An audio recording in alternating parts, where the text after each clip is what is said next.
Olá, amigos. Eu sou o professor Bruno e estou aqui para mais uma aula de física. A gente vai continuar um assunto que a gente começou na aula anterior. Nós falamos sobre sistemas de blocos, horizontal e vertical, e agora eu quero falar para vocês sobre um assunto bastante interessante. E aí você pode continuar pelo módulo 11 da sua apostila, a apostila 2. E tem texto para você acompanhar, algumas instruções, informações e exemplos nas páginas 149 e 50 e exercícios a partir da página 155 na sua apostila. Eu estou falando de elevadores, tá? É um assunto bastante interessante e tem aplicação muito boa sobre o assunto que a gente está estudando atualmente. Você sabe que um elevador ou ascensor, ele é um equipamento de transporte. Pode transportar equipamentos, pessoas, carga e etc, certo? Tem uma imagem aqui de um elevador panorâmico e ele trabalha na vertical, certo? É um movimento vertical. Agora, peraí, professor, aí está escrito que ele pode trabalhar verticalmente ou diagonalmente. Como é isso? Bom, existem pelo Brasil e pelo mundo afora alguns lugares que têm um equipamento, né, um ascensor, que consiste numa cabine que transporta pessoas ou cargas numa trajetória diagonal. E o sistema de funcionamento é exatamente o mesmo de um elevador, certo? Só que ao lembrar desse detalhe, a primeira coisa que me veio na cabeça foi aquele elevador que foi construído para resgatar os mineiros que ficaram presos naquela mina no Chile em 2010. Houve uma explosão e os trabalhadores ficaram presos a 700 metros de profundidade do chão. Houve uma força-tarefa, primeiro para descobrir onde eles estavam, né? E depois para pensar numa maneira de resgatar eles, certo? Para vocês terem noção, foi a NASA que desenvolveu essa cápsula que percorreu esse trajeto, e era um trajeto não vertical, ele tinha uma inclinação, portanto era diagonal, né? Um elevador diagonal para resgatar essas pessoas. Foram 33 operários, ninguém morreu. Ficaram quase 70 dias presos lá embaixo. Isso é fantástico, certo? Bom, vamos em frente. Vamos então entender o funcionamento de um elevador, certo? Aqui eu fiz um esquema básico para a gente entender de maneira inicial como pode funcionar um equipamento como esse, tá? Quais são os elementos que constituem basicamente o funcionamento de um elevador? Ele possui, claro, uma cabine do elevador, onde vai entrar a carga, as pessoas ou os equipamentos que vão ser transportados, certo? A massa é da ordem de 1000 quilos, claro que depende do tipo do elevador, mas a gente pode dizer algo em torno de 1000 quilos, tá? Ele possui um motor, claro, para poder fazer a movimentação de acordo com o que se deseja, né? Um cabo que vai ligar o elevador, uma das extremidades da cabine do elevador, passando pelo motor, e a outra extremidade termina num elemento que a gente chama de contrapeso, certo? Esse contrapeso, ele é um elemento que serve para contrabalançar, certo? Compensar e modelar forças. A ideia é que ele estabeleça um equilíbrio com a cabine de elevador para aliviar o trabalho do motor. Esse motor ele tem que ser potente, tem que ser preciso, bem construído e tudo mais, mas com esse esquema de contrapeso, ele não faz tanta força quanto a gente imagina. Tudo bem?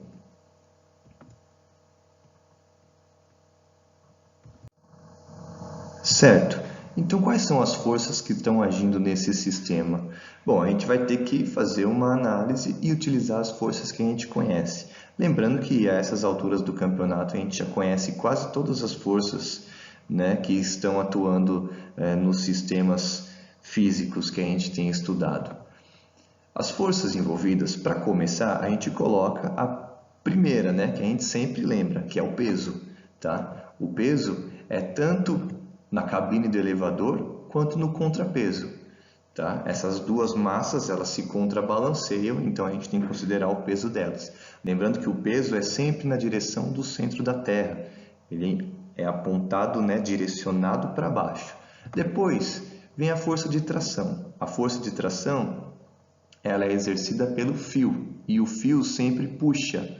O fio está puxando a cabine do elevador e a outra extremidade do fio está puxando o contrapeso, certo? A tração, ela forma um par de mesma intensidade, mas sentidos opostos, porque está agindo no mesmo fio, tudo bem?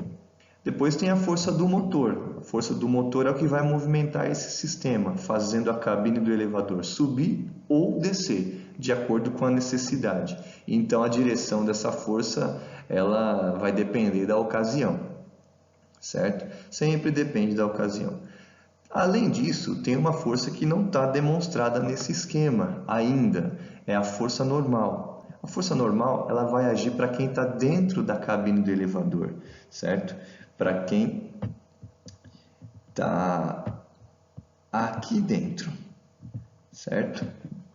Vamos imaginar que esse elevador está fechado e não dá para ver quem é que está lá dentro. Mas se tiver alguém lá dentro, essa pessoa vai ter uma força normal sendo exercida sobre ela por causa do contato com o piso do elevador. Vamos em frente. Tudo bem, então quais são as situações de forças em elevadores? Nossa, mas como assim? Tem situações de forças em elevadores? Tem. Você que já andou de elevador, você deve ter sentido essa sensação durante a trajetória que um elevador realiza. Primeiro, o elevador ele pode subir ou descer, certo? E em qualquer uma dessas duas, ele tem 3 momentos. A partida, né, em que ele inicia o movimento, então ele vai acelerar, depois ele atinge uma velocidade e mantém essa velocidade por um tempo, durante um intervalo de tempo, até percorrer a maior parte do trajeto, e finalmente, terceiro, ele freia, certo? E aí você sente uma desaceleração porque ele tem que parar no andar que foi escolhido, tá bom? Em cada uma dessas situações, a gente tem um tipo de análise para fazer. Então vamos admitir inicialmente que o elevador está subindo. A referência é para cima, a gente representa o peso na direção do centro da Terra e a tração porque o fio sempre puxa. Veja que a tração está a favor da referência e o peso está contrário à referência. A equação, no primeiro caso, né, em que o elevador parte subindo, né, então ele acelera, veja que a aceleração ela é positiva porque ele está acelerando, né? Fica assim, ó, tração menos o peso é igual a força resultante. Na linha de baixo, tração menos o peso é massa vezes aceleração. Como a aceleração é positiva, a gente vai ver que a tração menos o peso daria um valor positivo. Por isso, a tração é maior do que o peso, certo? Esse é o primeiro caso. Então, quando ele sobe acelerado, a tração é maior que o peso. No segundo caso, o segundo instante da trajetória dele, é quando ele mantém a velocidade. Se a velocidade é constante, a aceleração é zero. E aí a equação fica do mesmo jeito, só que a aceleração vale zero. Então fica tração menos peso é força resultante, tração menos peso é massa vezes aceleração, tração menos o peso é massa vezes zero. E isso nos mostra, né, que a tração é igual ao peso, certo? Então, durante um movimento de velocidade constante, né, na trajetória de um elevador, a tração fica igual ao peso. E finalmente, quando ele freia, né, tá chegando lá em cima, e aí ele freia, você sente que como se você estivesse sendo lançado para cima, dá até um gelinho na barriga, né? Lá em cima o elevador começa a frear, meio que você é lançado para cima, certo? Nessa hora a gente diz que o movimento ele é desacelerado ou retardado, tá? E aí fica aqui, a tração menos o peso é a força resultante. Só que como a aceleração é negativa, é um número negativo, certo? A gente vai ter que a tração menos o peso dá um número negativo, o que implica que o peso é maior do que a tração, certo? Então, quando o peso é maior do que a tração, a gente pode dizer que é uma situação em que o elevador está subindo, freando, né? Jogando a pessoa ou o objeto para cima, né? Diminuindo o contato entre ela e o piso do elevador.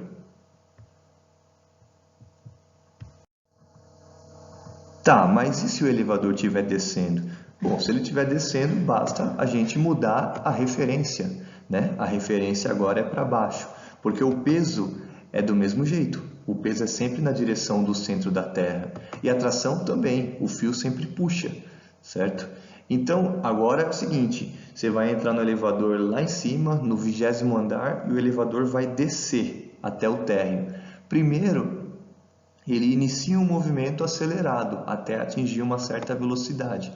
De novo, a aceleração é maior do que zero, né? E aí fica peso menos atração. Veja que inverteu, porque agora é o peso que está na mesma direção que a referência, certo? Então, peso menos tração é a força resultante, peso menos tração é massa vezes aceleração.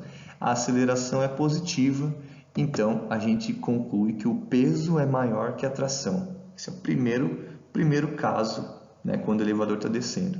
Depois, ele mantém a velocidade constante, certo? Quando a velocidade é constante, a aceleração é zero, aí acontece do mesmo jeito que foi anteriormente com o elevador subindo, né?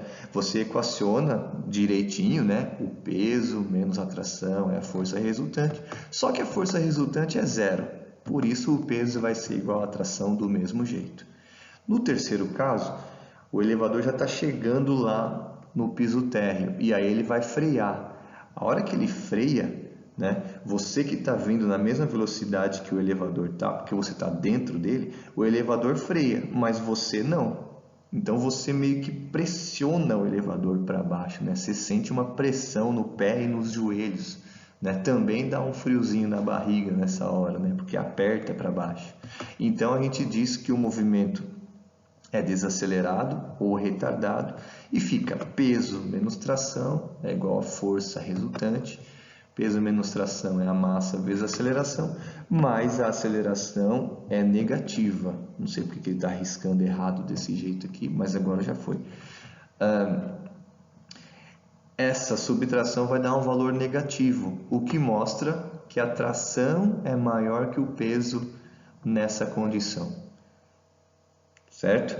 Isso é uma coisa que você pode depois reescrever, desenha e monta de novo esses esquemas para ficar na cabeça. Eu recomendo que você não decore essas situações, que você saiba fazer, certo? Então depois você assiste de novo e tenta montar sozinho, certo? Sem decorar, é melhor porque aí você aprende a deduzir essas situações e não é tão difícil. Aliás, não é nada difícil, como você está vendo. É bem simples. Certo, mas e se tiver uma pessoa dentro do elevador? Olha, se tiver uma pessoa dentro do elevador, a gente utiliza o mesmo raciocínio que a gente deduziu agorinha mesmo, certo? A única diferença é que ao invés da gente utilizar a força de tração, a gente substitui ela por uma força de contato. É a força normal entre a pessoa e o piso do elevador, certo?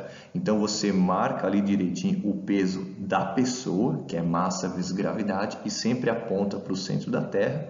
E ao invés de colocar a tração ali no cabo do elevador, você coloca a normal, né? Essa normal é entre a pessoa e o piso do elevador.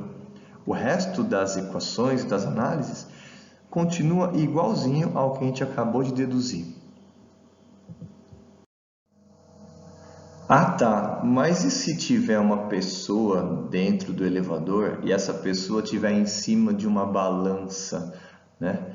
Bom, isso é um exercício clássico, né, da física e acontece mesmo. Não muda nada, certo? Se você tiver uma pessoa dentro do elevador e essa pessoa estiver em cima de uma balança, você utiliza ainda o mesmo raciocínio. Basta apenas você lembrar que o funcionamento de uma balança consiste na apresentação do valor da normal, né? Aquilo que aparece no, no visor de uma balança, né? No marcador da balança, é o valor da força normal, tá bom? Então você precisa lembrar que a balança nos apresenta o valor da normal, sempre. Tudo bem, então vamos resolver um exercício de exemplo, tá? Isso aqui é da FUVEST. Um bloco de massa 20 kg está apoiado numa balança calibrada em Newton, existente dentro de um elevador. Olha lá, é um dos exercícios que tem uma balança dentro do elevador. Considere gravidade 10 metros por segundo ao quadrado e, com o elevador em movimento, a indicação da balança é 150 newtons. Lembra que a balança apresenta a força normal. Tá? Primeiro, explique se o elevador está subindo ou descendo e depois, supondo que o elevador esteja descendo, determine sua aceleração. A câmera acabou aparecendo bem aqui, eu não consigo tirar ela desse lugar, mas é para determinar a aceleração, supondo que o elevador está descendo. Vamos fazer um esquema disso, né? Só colocar um elevador, uma balança e um bloco ali em cima dessa balança. E a gente vai poder fazer essa análise logo a seguir. Então vamos procurar descobrir se o elevador está subindo ou descendo. O exercício falou que o elevador está em movimento e a balança está apresentando um valor de 150 newtons. A gente pode fazer algumas análises para levantar hipóteses. Primeiro, vamos representar as forças que estão atuando nesse bloco. Tá? De praxe é o peso, e ele é para baixo, na direção do centro da Terra, e a normal, que é perpendicular e oposta ao peso, certo? Lembrando que a balança apresenta o valor da normal. A gente não sabe qual é a referência desse movimento, se é para cima ou para baixo, mas a gente pode calcular o peso. O peso é sempre mg. A massa vale 20, a gravidade 10, por isso o peso dá 200 newtons. Como a balança apresenta o valor da normal, então o valor da normal é 150 newtons. E a gente conclui que o peso é maior do que a normal, certo? Em que situações, durante um movimento de elevador, o peso vai ser maior do que a normal, né? Lembra que a normal é o contato entre o objeto e o piso do elevador, né?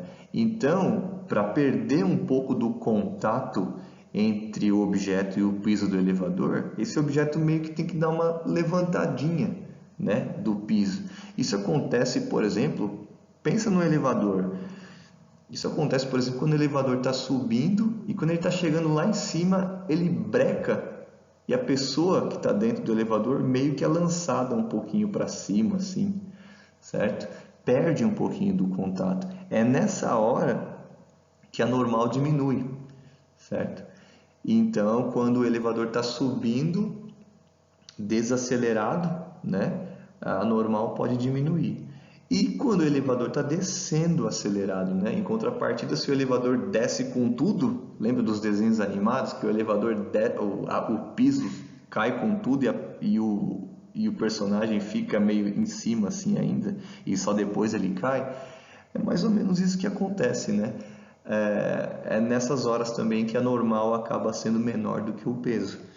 Por isso, existem duas possibilidades. O elevador pode estar subindo desacelerado, um movimento retardado, ou pode estar descendo com um movimento acelerado.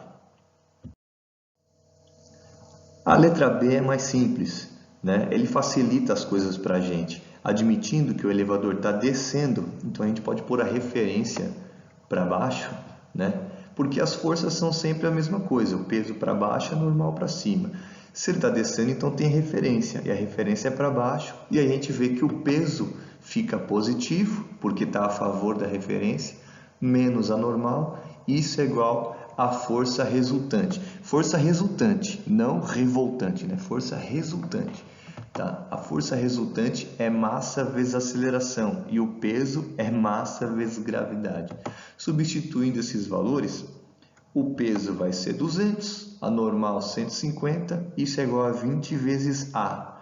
Isola o 20A, você vai ver que a aceleração vai ser 50 dividido por 20, e isso vai dar 2,5 metros por segundo ao quadrado. E esse é o valor da aceleração nesse caso. Tá? Então, nós vamos finalizando a aula por aqui. Espero que tenham entendido. Me escrevam caso tenham dúvidas. E obrigado por assistir mais essa aula. Até mais!